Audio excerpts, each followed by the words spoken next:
The political temperature in the United States has once again reached a boiling point as Minnesota becomes the latest battlefield in America's ongoing war over immigration, federal authority, and presidential power. In a dramatic and highly controversial move, Minnesota Governor Tim Walz has publicly urged former President Donald Trump to pull Immigration and Customs Enforcement, also known as ICE, and Customs and Border Protection, CBP, out of the state of Minnesota following a wave of protests that erupted after an alleged shooting incident involving Border Patrol and an armed individual in Minneapolis. What started as a single law enforcement encounter has now turned into a national political storm, dividing Americans along ideological lines and reigniting one of the most explosive debates in modern U.S. politics.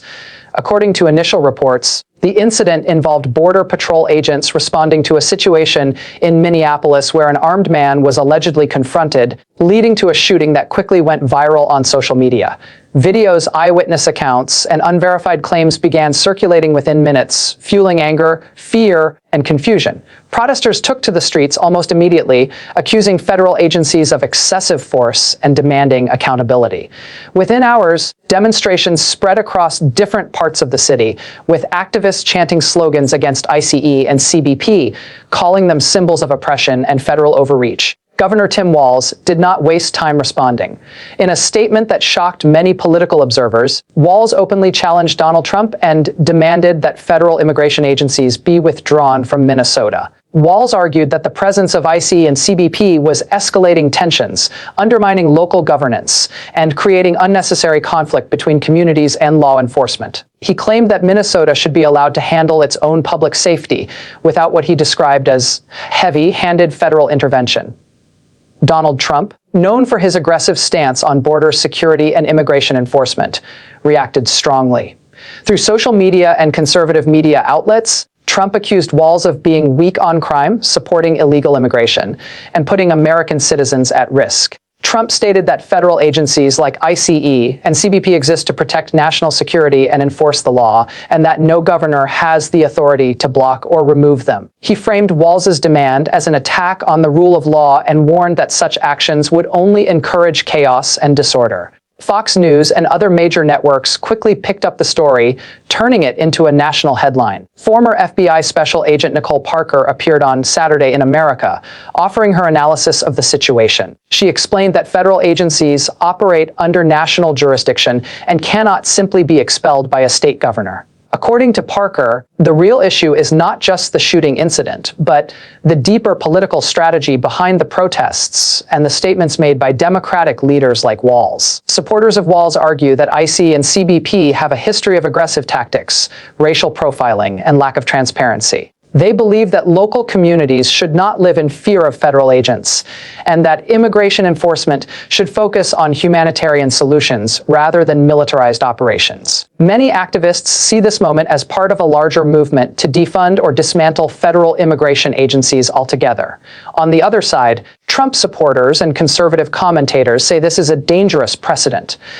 They argue that if governors can decide which federal agencies are allowed in their states, then the entire structure of federal authority collapses. They believe that immigration enforcement is essential for national security, preventing drug trafficking, human smuggling, and violent crime. From their perspective, Walz's statement is not about justice, but about political signaling to a progressive base. As protests continued, images of burning signs, angry crowds, and police barricades flooded social media. Hashtags related to Minnesota, ICE, Trump, and Walz began trending worldwide. Some users called it a civil rights uprising, while others labeled it an anarchist movement. The same event was being interpreted in completely opposite ways depending on political ideology, showing once again how deeply divided American society has become. Political analysts say this situation could have serious consequences for the upcoming elections. Immigration remains one of the most powerful emotional issues in American politics. For Trump, this controversy strengthens his narrative of law and order versus chaos. For Walz and other Democrats, it reinforces their message about reform, civil liberties, and resistance to what they see as authoritarian federal power. Behind the headlines, ordinary citizens are caught in the middle. Immigrant communities fear increased raids and deportations. Law enforcement officers feel attacked and unsupported. Business owners worry about instability and violence affecting their livelihoods. And millions of Americans watching from their homes are left wondering how one country can be so divided over the same set of facts. Experts warn that incidents like this are no longer isolated. They represent a pattern where local conflicts quickly escalate into national crisis due to social media, political polarization, and sensational media coverage. Every shooting, every protest, every statement becomes a weapon in the larger ideological war between left and right, Democrats and Republicans, federal authority and state autonomy. The Minnesota situation is especially symbolic because it reflects America's identity crisis. Is the United States a strong centralized nation where federal law is supreme, or a collection of states with the right to resist federal power? Is immigration primarily a security issue or a human rights issue? And who ultimately decides where the line is drawn between safety and freedom? As of now, ICE and CBP remain active in Minnesota, and there is no legal mechanism for the governor to force them out.